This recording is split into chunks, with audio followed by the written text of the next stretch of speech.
கர்த்தருடைய பரிசுத்த நாமத்திற்கு மகிமுண்டாகட்டும். ஆண்டவராகிய இயேசு கிறிஸ்துவின் நாமத்தினாலே அன்பு கர்த்தருடைய பிள்ளைகளாகிய தங்கள் அனைவருக்கும் ஸ்வீட் ஊழியத்தின் சார்பாக வாழ்த்துக்களையும் ஸ்தோத்திரங்களையும் தெரிவித்துக் கொள்கின்றேன்.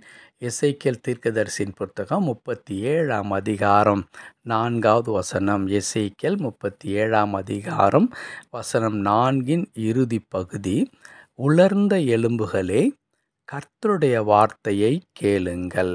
உலர்ந்த எலும்புகளே, கர்த்தருடைய வார்த்தையை கேளுங்கள்.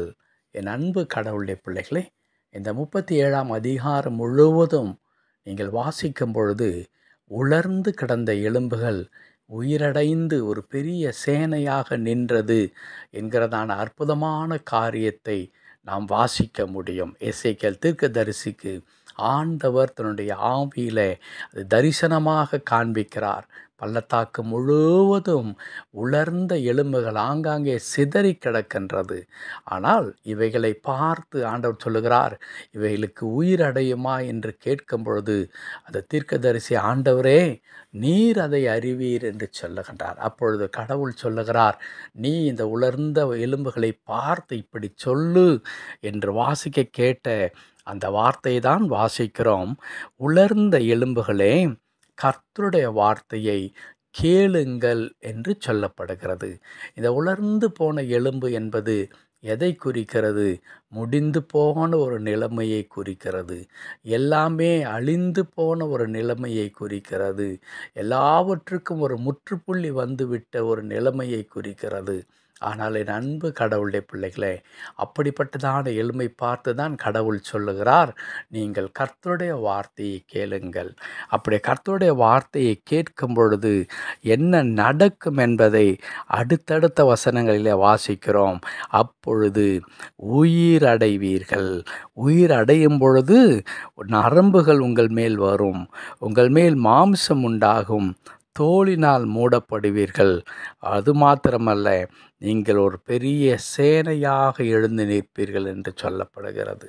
அன்பு கடவுளுடைய பிள்ளைகளே, உலர்ந்து போய் இதற்கு மேல் இதில் ஒன்றும் செய்ய முடியாது என்ற நிலைமைக்குள்ளாக இருந்த அந்த எலும்புகளுக்குள்ளாக உயிரை கொண்டு வரக்கூடிய நம்முடைய ஆண்டவருடைய வல்லமை இன்றைக்கு ஒருவேளை நம்முடைய வாழ்க்கையில் அப்படிப்பட்ட உலர்ந்த எலும்பை போல சிதறி கிடக்கப்பட்ட ஒரு வாழ்க்கை, முடிவுக்கு வந்துவிட்ட ஒரு வாழ்க்கை, முற்றிலும் நிர்மூலமாகி போன ஒரு வாழ்க்கை, தோல்வி அடைந்து போன ஒரு வாழ்க்கை, எத்தனை பிரயாசம் எடுத்தாலும் முன்னேற்றம் இல்லாத ஒரு வாழ்க்கை இருக்கிறதே, அந்த வாழ்க்கையில் கர்த்தருடைய ஒரு மீட்பு, கர்த்தருடைய வல்லமை இறங்கி செயல்பட வேண்டுமென்றால் நாம் ஒரு காரியத்தை செய்ய வேண்டுமாம். அதுதான் இப்பொழுது நாம் வாசித்தோம். உலர்ந்த எலும்புகளே, கர்த்தருடைய வார்த்தையை கேளுங்கள். என் அன்பு கடவுளுடைய பிள்ளைகளே, நாம் கர்த்தருடைய வார்த்தையை கேட்க கேட்க உலர்ந்து கிடக்கின்ற நம்முடைய வாழ்க்கை, சிதறடிக்கப்பட்டிருக்கிற நம்முடைய வாழ்க்கை, சின்ன பின்னமாக்கப்பட்டிருக்கிற நம்முடைய வாழ்க்கை கட்டப்படும். அவைகளுக்குள்ளாய் ஜீவன் உண்டாயிருக்கும். இதே வாழ்க்கை தான் எழும்பி உயிரடைந்து நிற்கும் என்பதில் எந்த விதமான சந்தேகமில்லை. ஏனென்றால் கர்த்தருடைய ஆவியானவர், அவருடைய வார்த்தையாக இருக்கிற கடவுளுடைய வல்லமை புறப்பட்டு வந்து நம்முடைய வாழ்க்கையை கிரியை செய்ய ஆரம்பிக்கும். இன்றைக்கு ஒரு வேளை கடவுளுடைய பிள்ளைகள் அப்படிப்பட்டதான உலர்ந்த எலும்பை போல தங்களுடைய நிலைமை இருக்கிறது என்று நினைக்கின்ற கர்த்தருடைய பிள்ளைகள், அப்படி உலர்ந்து விட்டோமே என்று நினைத்து புலம்போதை விட்டுவிட்டு கடவுளுடைய வார்த்தைக்கு முக்கியத்துவத்தை கொடுத்து பாருங்கள். கடவுளுடைய வார்த்தைக்கு இடம் கொடுத்து பாருங்கள். கடவுளுடைய வார்த்தையை வாழ்க்கையிலே நீங்கள் அப்பியாசப்படுத்தி பாருங்கள். நிச்சயமாக அந்த எசேக்கியேல் தீர்க்கதரிசி பார்த்த அந்த பள்ளத்தாக்கு முழுவதும் கடந்த அந்த உலர்ந்த எலும்புகள் எப்படி சேனையாக எழும்பி நிற்றதோ, அதே வண்ணமாக நம்முடைய வாழ்க்கையில் கூட ஒரு பெரிய மாற்றங்களும் பெரிய அற்புதங்களும் உண்டாகும் என்பதில் எந்த விதமான சந்தேகமும் இல்லை. ஜெபிக்கலாமா? அன்பு கடவுளுடைய பிள்ளைகளே, ஆண்டவரே, நாங்கள் உம்மை நன்றியோடு துதிக்கிறோம், உமக்கு நன்றி செலுத்துகிறோம்.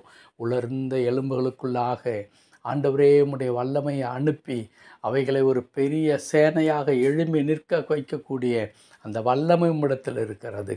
அந்த வார்த்தை ஆண்டவரே உம்முடைய வாயிலிருந்து புறப்பட்டு வருகிற ஒவ்வொரு வார்த்தையில் இருக்கிறது ஆண்டவரே. இன்றைக்கும் கர்த்தாவே, உலர்ந்து கிடக்கிற எலும்பை போல காணப்படுகிற எங்கள் வாழ்க்கையில் கூட உம்முடைய வார்த்தை கடந்து வந்து உயிர் மீட்சி அடைய செய்து திரும்பவும் நாங்கள் கட்டப்படும்படி கடவுள் கிருபை தாரும். தடைகளை நீக்கும், பலப்படுத்தும். மீட்பர் நாமத்தில் பிதாவே. ஆமென், ஆமென்.